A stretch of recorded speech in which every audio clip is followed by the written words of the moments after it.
Hello, my name is Dr. Dewan S. Raja. Today I will discuss about intussusception. What is intussusception? This is the invagination or telescoping of a proximal segment of the bowel into more distal segment, causing bowel obstruction. We have a lead point and we have peristaltic movement that will lead to this telescoping. What is the most common site of intussusception? Ileocecal junction is the most common site of intussusception, but it may be ileo-ileal, it may be ileo-ileocecal, it may be cecocolonic. What age group is mostly affected? It is most often seen in infant and in children 3 months to 6 years. Usually 3 months to 2 years. That is most common and is the most common cause of intestinal obstruction in infant and in children. What is the etiology or cause of intussusception? Intussusception occurs without pre-existing pathology. Most cases arise due to swelling of the lymphoid tissue like Peyer's patches produced by viral infection, or it may be due to a vaccine like rotavirus vaccine. Intestinal polyp may be a lead point in the adult.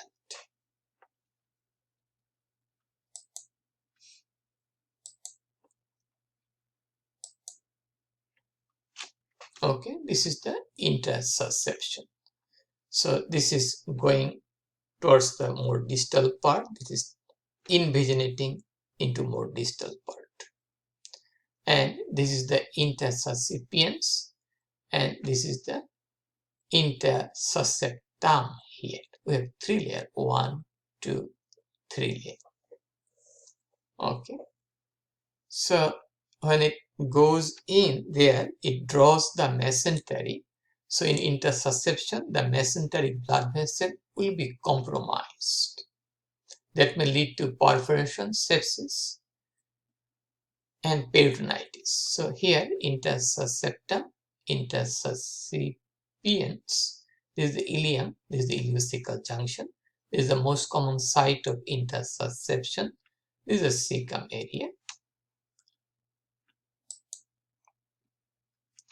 What is the pathophysiology of intussusception? This is the most common cause of intestinal obstruction in infant and in children. Lymphoid tissue hyperplasia like Peyer's patches cause mucosal prolapse as a lead point, and that will be forced by the peristaltic movement towards the more distal part. Meckel's diverticulum lymphoma intestinal polyp may act as lead point for telescoping. And intussusception is rare cause of intestinal obstruction in adult. Intussusception is possible in adult in only 1 to 5%, and half of them are associated with malignancy. Intussusception impedes venous return at the site, and also it causes poor arterial perfusion. So there will be sloughing of the mucosa, and we'll get the red currant jelly stool and guaiac positive stool test. Some episodes may heal spontaneously, but in most cases, most of the untreated cases go through infarction due to lack of blood supply, sepsis, perforation, and peritonitis. Okay, so how can you diagnose that? On palpation, we may get sausage-shaped mass. It may be here, it may be on that side also, and it may be small, it may be large, it is tender. Okay, and on barium enema X-ray, contrast X-ray with barium enema, we'll get the coil spring sign.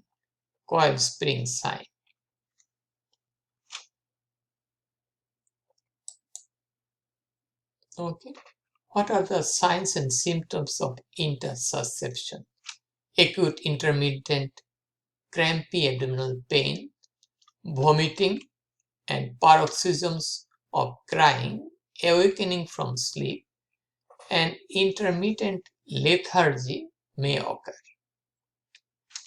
The child may be inconsolable, cry, and flexes the leg and knee. We call it double up sign. As the time passes, stool become red currant jelly type due to ischemia and necrosis of the mucosal surface of the telescoping part of the intestine. So there will be oozing of blood. So that stool will get the red currant jelly appearance. If you test the stool, you will get guaiac positive stool test. A tender sausage shaped mass may be palpated with empty right lower quadrant of the abdomen. We call it positive Dewan sign. As the disease progresses, there may be abdominal distension and guarding due to perforation and peritonitis.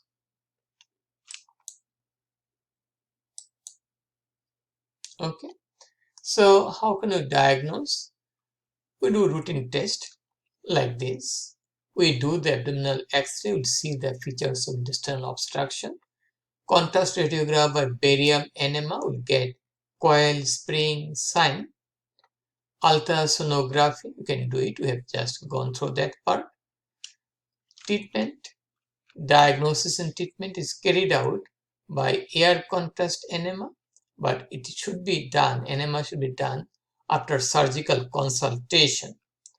Nothing by mouth, intravenous fluid, an emergency, this is an emergency and needs hospitalization for surgical consultation. Antibiotic, both gram positive, gram negative. If perforation is suspected, enema should be contraindicated. So surgeons should take out the necrous or gangrenous part and resect it and anastomose the healthy part of the intestine. And that's all about the intussusception. If you have any question, please feel free to ask me. Please share the information with your friends and please support me. Please support my channel. Please subscribe me. Have a nice day. Bye now.